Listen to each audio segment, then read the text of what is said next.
Good evening. Mr. Evans here, and we are still reading The Westing Game by Ellen Raskin. Tonight we are starting out with Chapter 8.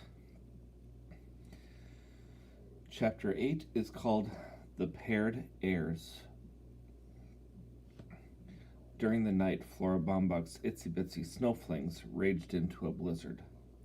The tenants of Sunset Towers awoke from the clue-chasing, blood-dripping dreams, bound in twisted sheets and imprisoned by 15-foot snowdrifts. No telephones, no electricity. Snowbound with a murderer. The slow procession looked like some ancient mysterious rite as partner sought out partner on the windowless stairs, and silent pairs threaded through the corridors in the flickering light of crooked, color-striped candles, the product of Turtle's stint at summer camp. "These handmade candles are both practical and romantic," she said, peddling her wares from apartment door to apartment door to frightened tenants at 7 in the morning. "Oh, it's only Turtle. And the colored stripes tell time, which is very handy if your electric clock stopped. Each stripe burns exactly 1/2 hour, more or less. 12 stripes, 6 hours. How much?" "Not wishing to take advantage of this emergency, I've reduced the price to only $5 each." Outrageous. Even more so when the electricity came on 2 hours after her last sale. "Sorry, no refunds," Turtle said. No matter. What was $5 to heirs of an estate worth $200 million? Clues. They had to work on those clues. Behind closed doors. Whisper. Someone may be listening. Not all the heirs were huddled in plotting, puzzle-solving pairs. Jake Wexler had retreated to his office after a long and loud argument with his wife. He sure could have used half of that $10,000, but he wouldn't admit it, not to her.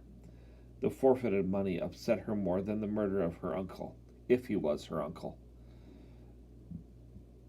5 floors above, Jake's partner stood before the restaurant's front window, staring at the froth on the angry lake and beyond. No one had bothered to tell Madame Hu about the Westing game. Other players were snowbound elsewhere, Denton Deer in the hospital, Sandy at home. No one gave a thought to where Otis Amber or Crow might be. But Seidel Pulaski was there, thumping her crutch against the baseboards as she limped through the carpeted halls on the arm of her pretty partner. Not one, but 7 tenants had invited her to morning coffee or afternoon tea, murderer or not. They had to see Pulaski's copy of that will. 3 lumps, please. Angela drinks it black. Your health? Thank the Lord I'm still able to hobble about. Your job? I was private secretary to the president of Schultz Sausages. Poor Mr. Schultz, I don't know how he'll manage without me. Your shorthand notes? Thank you so much for the refreshments. I must hurry back for my medication. Come, Angela. One heir had not invited them in, but that didn't stop Seidel Pulaski from barging into apartment 2D. Hi, Chris. Just thought we'd pop in to see how you're doing. Don't be scared. I'm not the murderer, and Angela's not the murderer, and we don't think you are the murderer. Mind if I sit down? The secretary toppled into a chair next to the invalid before he could reply. Here, I stole a macaroon for you. It's so sticky you'll be tasting it all day. I must have 6 strands of coconut between my upper molars. Chris took the cookie. Just look at that smile. It could break your heart. Angela wished her partner had not said that. It seemed so insensitive, so crude. But at least Seidel was talking to him, which was more than she was able to do. Angela, the fortunate one, standing like a dummy. I know what Denton wants to work on the clues with you. He's snowbound too. You ver pretty. How did pretty come out? He meant to say nice. Chris bent his curly head over the geography book in his lap. She wasn't laughing at him. It was all right to ask her because she was going to marry his partner. What are grains? Angela did not understand. Chris fanned the pages of the book to a picture of a wheat field. Grains. Oh, grains. You want to know the names of some grains. Let's see. There's wheat, rye, corn, barley, oats. Oats. Angela thought the boy was going into a fit, but he was only repeating her last word, oats. Seidel was puffing her warm breath on the window and wiping a frosted area clean with her sleeve. There, now you'll be able to watch the birds again. Anything else we can do for you, young man? Chris nodded. Read me shorthand notes. The pretty lady and the funny lady moved quickly out the door. One limped, but it was a pretended limp, he could tell. Not like the limper on the Westinghouse lawn. Oats. Closed his eyes to picture the clues. 4, plain, grain, shed. Grain equals oats amber. 4 plus D from shed equals Ford. But neither the delivery boy nor the judge limped, and he still hadn't figured out she or plain. He'd have to wait for Denton Deer. Denton Deer was smart. He was a doctor. Chris raised his binoculars to the cliff. Wind-blown drifts buttressed the house. Something moved on the second floor, a hand holding back on the edge of a drape. Slowly, the heavy drape fell back against the window. The Westinghouse was snowbound too, and somebody was snowbound in it. Only one of the players thought the clues told how the $10,000 check was to be spent. Take stock in America, the will said. Go for broke, the will said. In the stock market, Turtle said, and whoever makes the most money wins it all, the whole $200 million. Their clues? C, mountain, am, O. Stood for symbols of 3 corporations listed on the stock exchange. SEA, MT, the abbreviation for mountain, AMO. But AM and O are separate clues, Flora Blomberg said, to confuse us. But what about the murderer? I thought we were supposed to find the name of the murderer. To put us off the track. If the police suspected murder, she'd be in jail by now. Her fingerprints were over everything in the Westinghouse, including the corpse. You don't really think one of us could have killed a living, breathing human being in cold blood, do you, Mrs. Bombach? Do you? Turtle did, but the dressmaker was a cream puff. Don't you look at me like that, Turtle Wexler. You know very well I could never think such a thing. I must have misunderstood. Oh my, I just wish Miss Pulaski had shown us her copy of the will. Turtle returned to her calculations, multiplying numbers of shares times price, adding a broker's commission, trying to total the sums to the $10,000 they had to spend. Flora Bombach may have been wrong about the murder, but she was not convinced of Turtle's plan. What about buy Westing paper products? I'm sure that was in the will. Great, Turtle exclaimed. We'll do just that. We'll add WPP to the list of stocks we're going to buy. Flora Bombach had watched enough television commercials to know that buy Westing paper products meant that as soon as she could get to market, she'd buy all the Westing products on the shelf. Still, it felt good having a child around again. She'd play along gladly. You know, Turtle, you may be right about putting our money on the stock market. I remember the will said, "May God thy gold refine." That must be from the Bible. Shakespeare, Turtle replied. All quotations were either from the Bible or Shakespeare. Mr. Hu moved aside a full ashtray with a show of distaste and rearranged the clues. Purple fruited makes more sense. Grace Wexler looked across the restaurant to the lone figure at the window. Are you sure your wife doesn't understand English? I mean, after living here so long? That's my second wife. She came over from Hong Kong 2 years ago. She does look young, but it's so hard to tell ages of people of the Oriental persuasion, Grace said. Why was he glaring at her like that? Your wife is quite lovely, you know, so doll-like and inscrutable. Hu bit off half a chocolate bar. He had enough problems with the empty restaurant, a lazy son, and his nagging ulcer. Now he has to put up with this bigot.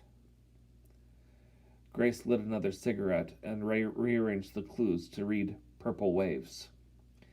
You heard that doorman say purple waves. It must mean something. And that ghastly secretary was wearing a dress with purple waves last night, not to mention her crutch. You should not speak unkindly of those less fortunate than you, Hu said. You're quite right, Grace replied. I thought the poor thing handled her infirmity with great courage. Traveling mimosa, my future son-in-law says. He's a doctor, you know. Anyhow, Pulaski couldn't possibly be the murderer, not the way she gimps around. Besides, how could my Uncle Sam know she'd wear purple waves to his funeral? Hu waved the cigarette smoke from his face. The murderer had to have a motive. How about this?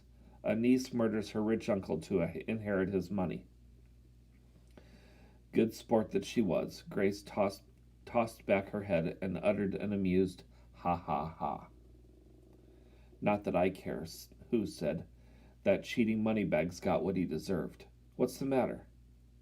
Look, Grace pointed to the clues. Fruited purple waves 4C. 4C. The murderer lives in apartment 4C. I live in 4C, Hu barked. If Sam Westing wanted to say 4C, he would have written number 4, letter C. SEA means sea, like what a turtle swims in. Come now, Mr. Hu, we're both being silly. Have you spoken to your son about his clues? Some son. If you can catch him, you can ask him. Hu stuffed the rest of the candy bar in his mouth. And some business I've got here. Everybody orders up, nobody orders down. That coffee shop is sending me to the poorhouse. And your Angela and that Pulaski woman, they didn't show us the will, they didn't give us their clues, and they didn't pay for 3 cups of jasmine tea and 6 almond cookies, and you smoke too much. And you eat too much. Grace threw her coin purse on the table and stormed out of the restaurant. Change, that's all he'll get from her. He'd have to beg on his knees before she'd sign Grace Windsor Wexler on the $10,000 check. And that madman? Some pair they made, Attila the Hun and Gracie the Useless. Gracie Windclopple Wexler, heir pretender, pretentious heir. First, the money. They signed their names to the check. Half would go into Doug Hu's savings account. Half would go to Theo's parents. Next, the clues. His, N, on, to, the, 4. Maybe they're numbers, 1, 2, 3, 4, Theo suggested. I still say on is no, the bored track star said. He clasped his hands behind his head, leaned back in the coffee shop booth, and stretched his long legs under the opposite bench. And no is what we got. No real clues, no leads, no will. After 3 cups of coffee, 2 pastries, and a bowl of rice pudding with cream, Seidel Pulaski had offered nothing in return. Theo refused to give up. Are you sure you didn't see anything unusual at the Westing house that night? I didn't kill Westing, if that's what you mean, and the only unusual thing I saw was Turtle Wexler. I think the pest is madly in love with me. How's that for luck? Get serious, Doug. One of the heirs is a murderer. We could all get killed. Just because somebody zapped the old man doesn't mean he's going to kill again. Dad says... Doug paused. His father's comment about awarding a medal to the murderer might be incriminating. Theo tried another tack. I was playing chess with somebody in the game room last night. Who? That's what's strange. I don't know who. We'll have to find out which one of the heirs plays chess. Since when is chess playing evidence for a murder? Well, it's something to go on, Theo replied. And another thing, the will said no two sets of clues are alike. Maybe all the clues put together make one message, a message that points to the murderer. Somehow or other, we'll have to get the heirs to pool the clues. Oh, sure. The killer can't wait to hand over the clues that will hang him. Doug rose. Snowbound or not, he had to stay in shape for the track meet. For the rest of the day, he jogged through the hallways and up and down stairs, scaring the nervous tenants half out of their wits. Judge J.J. Ford had no doubt that the clues she shared with the doorman were meant for her. But Sam Weston could toss off sharper insults than "skies am shining brother." His choice of words must have been limited. Therefore, these clues were part of a longer statement. A statement that named a name. The name of a murderer. No, Weston could not have been murdered. If his life had been threatened, if he had been in danger of any kind, he would have insisted on police protection. He owned the police. He owned the whole town. Sam Weston was not the type to let himself get killed. Not unless he was insane. Judge opened the envelope given her by the incompetent Plum. A certificate of sanity dated last week. Having thoroughly examined, keen mind and memory, excellent physical condition. Signed, Sidney Sykes, M.D. Sykes. That sounded familiar. The judge scanned the obituary she had cut from Saturday's paper. Samuel Westing and his friend, Dr. Sidney Sykes, were involved in a near-fatal car accident. Both men were hospitalized with severe injuries. Sykes resumed his Westingtown medical practice and the post of county coroner, but Westing disappeared from sight. Sykes was Westing's friend, and, she remembered, a witness to the will. But he was also a physician in good standing. She would accept his opinion on Westing's sanity, for the time being at least. Back to the clues. Look at her, the big-time judge, fussing over scraps of Westing's super-strength paper towels. Forget the clues, she said aloud, rising from her desk to putter about the room. Nibbling on a macaroon, she stacked the used coffee cups on a tray. If only that Pulaski person had let her study the will. That's where the real clues were buried, among the veiled threats and pompous promises, the slogans and silliness in that hodgepodge of a will. In his will, Sam Westing implied, he did not state, he implied, that 1. He was murdered, 2. The murderer was one of the heirs, 3. He alone knew the name of the murderer, and 4. The name of the murderer was the answer to the game. The game. A tricky, divisive Westing game. No matter how much fear and suspicion he instilled in the players, Sam Westing knew that greed would keep them playing the game, until the murderer was captured and punished. Sam Westing was not murdered, but one of his heirs was guilty of some offense against a relentless man, and that heir was in danger. From his grave, Westing would stalk his enemy, and through his heirs he would wreak his revenge. Which one? Which heir was the target of Westing's vindictiveness? In the name of justice, she would have to find Westing's victim before the others did. She would have to learn everything she could about each one of the heirs. Who are they, and how did their lives touch Westing's, these 16 strangers whose only connection with each other was Sunset Towers? Sunset Towers. She'd start from there. Good, the telephones are working again. The number she dialed was answered on the first ring. Hi there, this is a recording of yours truly, Barney Northrup. I'm at your service, as soon as I get back in my office, that is. Just sing out your problem to old Barney here when you hear the beep. Beep. J.J. Ford hung up without singing out her problems to old Barney. He, too, could be involved in Westing's plot. The newspaper. She would try the newspaper. Surely someone was snowbound there. After 8 rings, a live voice answered. We usually don't supply that kind of information over the phone, but since it's you, Judge Ford, I'll be happy to oblige. Just spell out the names and I'll call back if I find anything. Thank you, I'd appreciate that. It was a beginning. Sam Westing was dead, but maybe, just once, she could beat him at his own game. His last game. Having found what she wanted in Turtle's desk, Angela returned to her frilly bedroom where Seidel Pulaski, glasses low on her nose, was perched on a ruffled stool at the vanity table, smearing blue shadow on her eyelids. First we tackle our own clues, the secretary said, frowning at the result in the threefold mirror. Unlucky from the day she was born. Now she had a beautiful and well-loved partner. There was always the chance that they alone had been given the answer. She unsealed the envelope and held it out to Angela. Take one. Angela removed the first clue. Good. Now it was Seidel's turn. Glory be, she exclaimed, thinking she had the name of the murderer. Her thumb was covering the letter D.